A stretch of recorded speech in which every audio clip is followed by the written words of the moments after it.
Welcome to MYLAI Samayal. இது வரைக்கும் நம்ம சேனலை சப்ஸ்கிரைப் பண்ணாதவங்க சப்ஸ்கிரைப் பட்டனை ப்ரெஸ் பண்ணுங்கள். நியூ அப்டேட்ஸ்க்கு பெல் பட்டனையும் ப்ரெஸ் பண்ணுங்கள். இன்றைக்கி நம்ம பார்க்க போகிறது ஒயிட் சாஸ் எப்படி செய்கிறதுன்னு பார்க்கலாம். யூஸ்வலாக நம்ம வீட்டில் கெச்சப்பு தான் நிறைய விடும். இன்றைக்கி ஒயிட் சாஸ் எப்படி செய்கிறதுன்னு பார்க்கலாம். ஃபஸ்ட்டு மைதா 2 ஸ்பூனு, அதுக்கப்புறமா பட்டர் எடுத்திருக்கேன். இது ஆனியனில் பிரிஞ்சி லீஃப் வச்சு ஒரு லவங்கம் வச்சுருக்கேன். இது எப்படின்னா, ஒரு 4 அரிஞ்ச வெங்காயத்தில் 2 மடித்து ஒரு இலையை வச்சுக்கோங்க. அதில் லவங்கத்தை வச்சு ப்ரெஸ் பண்ணி விட்டுடுங்க. இப்போது நான் 2 டம்ளர் பால் வச்சுருக்கேன். இந்த 2 டம்ளர் பால் நல்லா கொஞ்சம் காஞ்ச உடனே இந்த ஆனியனை அதில் போட்டுடுங்க.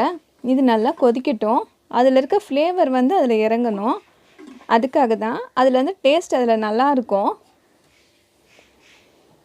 ஸோ இது நல்லா கொதிக்கட்டும். கொதித்த உடனே அந்த ஆனியனோட கலர் மாறிடும். நம்ம அதை தனியாக எடுத்து போட்டுடலாம். இப்போ நெக்ஸ்ட்டு ஒரு பேன் வச்சுக்கோங்க. அப்புறம் ஒரு 2 டீஸ்பூன் போல் நம்ம பட்டர் போட்டுக்கிறோம். அப்புறம் மைதா மாவு கொஞ்சம் கொஞ்சமாக மிக்ஸ் பண்ணி விடுங்க. இது அதில் போட்டு நல்லா மிக்ஸ் பண்ணி விட்டுட்டிங்கன்னா அந்த பச்சை வாசனையெல்லாம் போயிடும். நெக்ஸ்ட்டு கொஞ்சம் மாவு அந்த மைதான்றது கெட்டியாகிடும். இப்போ நம்ம வச்சுருக்க பால் அதில் ஊற்றிக்கோங்க. கொஞ்சம் கொஞ்சமாக ஊற்றி மிக்ஸ் பண்ணிங்கன்னா கட்டி தட்டாமல் நல்லா உங்களுக்கு ஃபைனான ஒரு சாஸ் கிடைக்கும். ஸோ இப்போ நான் அதே மாதிரி தான் கொஞ்சம் கொஞ்சமாக வச்சு கலக்கி விட்டுட்ருக்கேன். நல்லா பிடிச்சி கிளறி விடுங்க. மைதான்றதுனால நல்லா திக்காயிடும். இப்போ இந்த மாதிரி ஒரு எடுத்து பிளெண்ட் பண்ணி விட்டுடுங்க. நல்லா அதுலேயே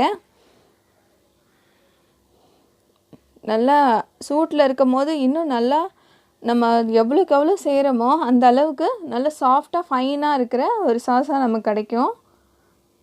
பார்த்திங்கன்னா இந்த ஸ்டேஜ் நல்லா கட்டி இல்லாமல் எல்லாம் உடஞ்சிடுச்சு. இது போதும். இப்போ சால்ட் போட்டுக்கிறேன். தேவையான அளவுக்கு சால்ட்டு. இப்போ பெப்பர். அவ்வளோதாங்க. வீட்லேயே ஈஸியாக நம்ம ஒயிட் சாஸ் ரெடி பண்ணியாச்சு. இனிமேல் எந்த ஒரு ஃப்ரை ஐட்டமாக இருந்தாலும் நம்ம வீட்லேயே என்ஜாய் பண்ணலாம் வித் சாஸோட. இந்த ரெசிபி உங்களுக்கு பிடிச்சிருந்தா எங்களுக்கு சப்ஸ்கிரைப் பண்ணுங்கள், லைக் பண்ணுங்கள், ஷேர் பண்ணுங்கள், கமெண்ட் பண்ணுங்கள். தேங்க்யூ.